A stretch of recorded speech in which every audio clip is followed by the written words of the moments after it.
It's not the trunk that holds the tree up in a big storm, it's the roots.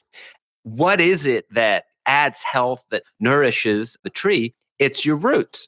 And so in a business, what nourishes your business is actually the community. Welcome to the Growability Podcast, your home for leadership, management, and marketing education, where we teach business and nonprofit leaders how to flourish in life and work. In today's episode, we talk about the seventh step of the Growability model, building community. What are the key 5 areas in the community that your business should focus on? Here are your hosts, Joshua McLeod and Bernie Anderson. Last week, we talked about the structure of your business, of your organization. That's the trunk, learning how to master money. And so I'm excited today to talk about roots. And what we're finding that roots is the ability to build community. Where do you start with that, Joshua? How do you build community? Yeah. So, if you think about following the analogy of a tree, it's not the trunk that holds the tree up in a big storm, it's the roots. If a tree has deep roots, it allows that tree to really reach its full potential. I can only grow as tall in a tree as I have roots that grow deep. So every time you look out at that oak tree that's, 80 feet tall, well, it's also 80 feet deep. What is it that adds health, that nourishes the tree? It's your roots. And so in a business, what nourishes your business is actually the community. I'll tell you something I learned when I was in Alaska, Joshua. Right next to these glaciers are these groups of trees that are growing. Alaska is one of the most astounding places I've ever been in my life. I just love that place. But I have got to go. There's these groves of trees. Those trees have been there for hundreds of years. And the wind around these glaciers, the wind speeds will get up to 200 or 300 miles an hour at certain times of the year. I mean, it's crazy, just wild country, right?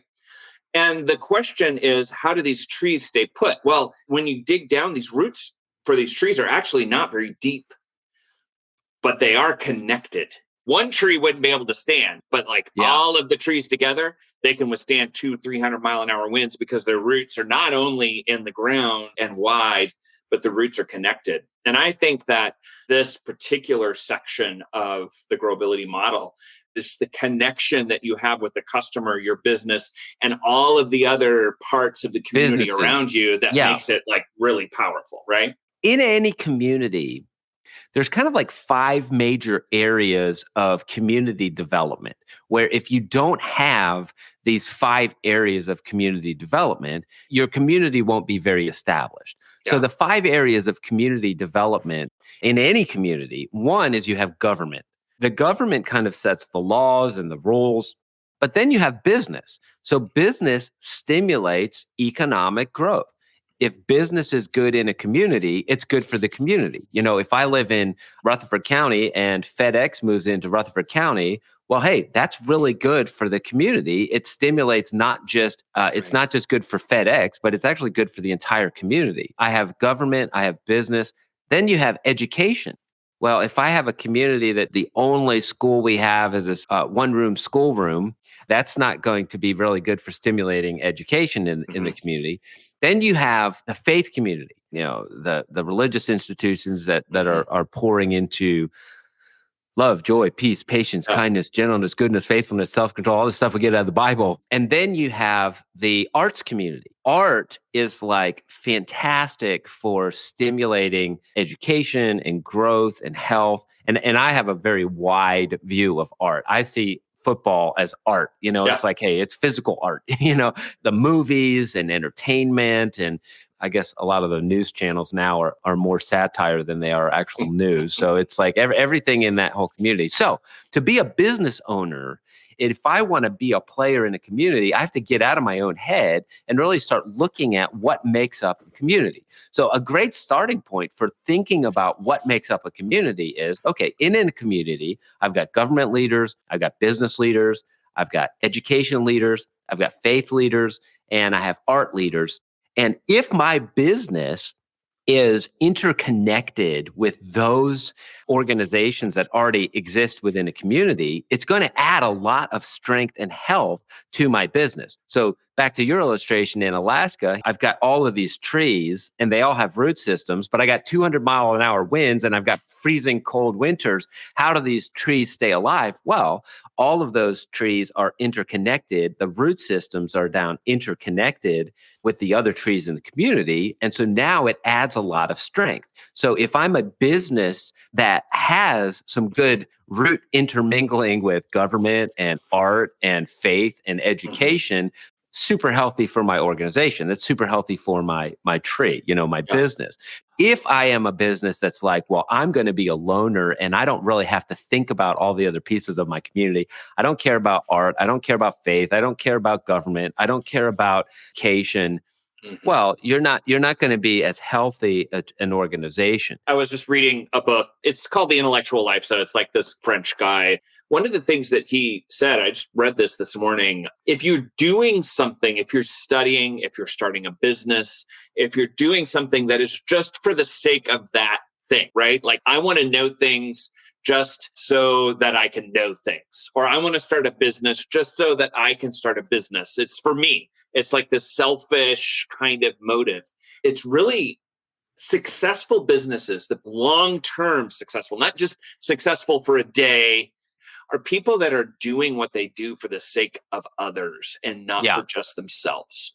You can think about your business or like your nonprofit, depending on if that lands in the faith space or the education space or the art space or whatever. Like your organization actually impacts government, business, education, faith, and arts.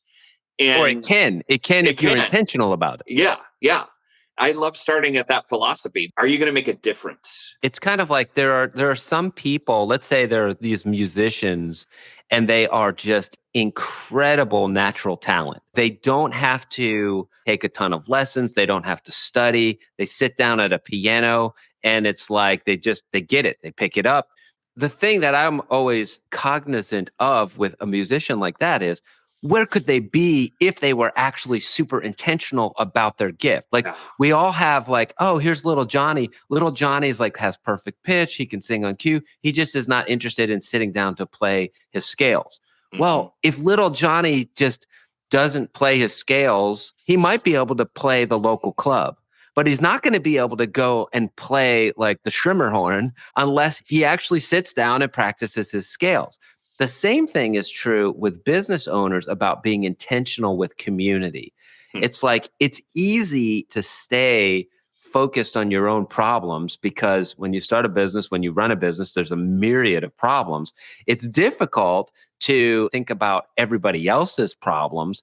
What do I want to care about everybody else's problems? I have all of my own problems. Right. However, the organizations that are the most successful are organizations that make the transition from idea to passion to purpose. Right. So everybody who starts a business, they start a business with the idea.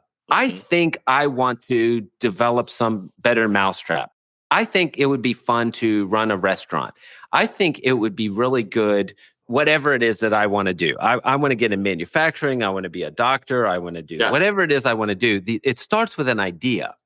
To actually grow a business, you have to have a lot more than an idea. To actually grow a business, you have to have a passion. So the difference between a passion and an idea is a passion is something that I'm willing to suffer for. I remember being at a conference, or it wasn't a conference, it was like a day seminar or something like that. Very famous person has these books about, finding the job that you love. And there was this guy that said, I have this idea for making my car more efficient and like much better. And he was like, what do I need to do to actually turn this idea into a reality? The speaker at the conference said, well, you just need to believe in your dream and just keep focusing on it. And I was like, you are just here to sell a product. You're not actually trying to help that guy to actually grow his business, because the correct answer to somebody that has an idea is that idea is only worth 1% of your business success. And it's an important 1% because it's the start. Right. But 99% of your business success is in whether or not you're able to put in the blood, sweat, and tears necessary to see that idea come to fruition. That's right. It's like, it's not people who take the first step in the race that win the race. No. It's the people who finish the race. Yeah. So you can't just take the first step and be like, oh, look at how great my step was. Yeah, that's a great step. It's a step in the right direction. You got to run this thing all the way through. An idea is just an idea, not a lot of value. That's right. A passion actually has enough energy behind it to actually create some fruit and some benefit. However, the challenge with a passion is that a passion is often focused on yourself. So I love fishing, so I want to build this business so that I can get as much, fishing time as I want. But the most mature businesses, the businesses that A, grow the most, make the most money, and B, are the most impactful, are the ones where you get out of your own head and you really start focusing on how can I make a difference for others? Yeah. It's not just about, I love fishing, so I'm going to build my business so that I can fish more, or I want to have a Ferrari, so I'm going to build my business so that I can have all the stuff that I want. The most successful businesses are the ones that say, hey, I have a product or service here that can make an impact out in the world.